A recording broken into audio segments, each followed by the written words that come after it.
Alam mo yung pakiramdam na ano ka, Tegram, yung hindi ko ma-explain eh, pero sobrang naano lang ako. Sobrang humanga lang ako kay Kuya Luis dahil parang di ko maiisip na magawa ng kuya niya na kausapin mo si kuya laban sa akin. Kasi iniisip ko baka text lang ang sabi sa'yo, baka hindi siya yun. Tinawagan ka ba o... Text po, tapos minsan nag-ano po, may call po. Minsan. Yung minsan, kuya, kasi naguguluhan ako kasi kung text, baka hindi siya yon. Kaya pinili kong linawin talaga kung si Kuya Dave mo mismo ang nagsasalita, gusto kong isama laban sa... Yung about po doon is text, tinext po niya sa akin, parang chat po namin dalawa. Nung nasa, ano po kami, sa biyahe po. Parang sabi po niya, parang, kunin daw po namin yung pera po. Eh sa akin, hindi ko na. Parang gano'n. Parang gusto niyang kunin po kasi sabi niya naman na pera natin yun, dapat kunin natin. So akin po, hindi naman po kailangan. Sa akin po, wala naman po siyang nabanggit sa akin about na magsasalita po sa ganyan. Eh nag-comment daw po pala si Kuya Dave na kasama daw po ako. Eh wala naman po kung alam po sa about sa pagsasalita po na yun. Yung pagbawi lang, doon yung nagtawag sa'yo. Hindi po, chat lang po yun. Pero minsan po, nagko-call po kami pag nagkakamustahan ka. Pero yung kumustahan, paano? Kumusta si kuya mo?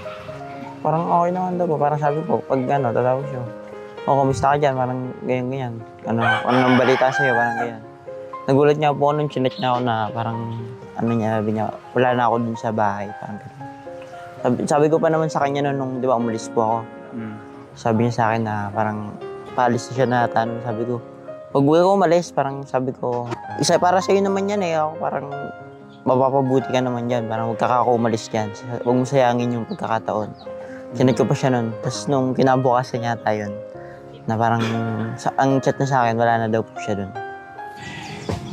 Kasi kukunin ka, magsasalita laban sa tatay niyo. Anong naramdaman mo nun? Sabi ko po sa kanya, parang dapat hindi ko po kaya, parang gano'n. Sabi ko, ikaw na lang ako kung gusto mo, para sa akin, ayoko ako. Parang kunin mo yung sa'yo. Kaysa pagpunta pa ako doon, nakakuha naman ako ng allowance. Okay na ako doon, parang nakakaya po, parang gano'n. Tapos anong sagot ni kuya mo? Sabi niya, kunin niya daw yung kanya. Yun po yung sabi niya. Siyempre nag-uusap yun ni kuya mo. Ito, linawin ko na rin, manggagaling sa'yo. Kasi pagkakasabi niya, araw-araw daw siyang umiiyak. Yung honest na wag mo na akong pagtakpan kahit konti. Ba't ako nagsisermon? Ba't minsan sobrang bigat ng pananalita ko? Saan nanggagaling? I-explain mo na lang sa amin, kuya. Alam ko ayaw ko kasi manggaling mo sa akin, kay kuya na lang.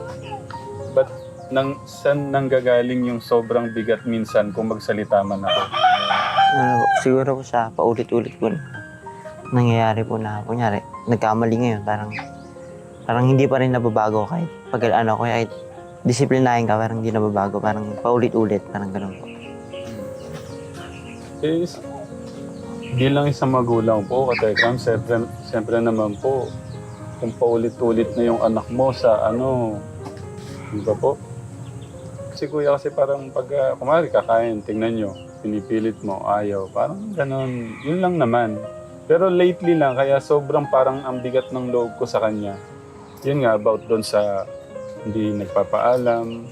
Saka yun nga, number one pala, yung baka ma-aksidente po siya na dahil lang sa motor. Ayaw ko namang sisihin ng nanay, ng kapatid. Kasi isang iglap lang talaga doon pag buhay yung nakasalalay. Tapos nalaman ko pa kahapon, si Tito Francis mo pala, patago siyang nagpapadala ng pera na napakalaki. Akala ko sa'yo lang, si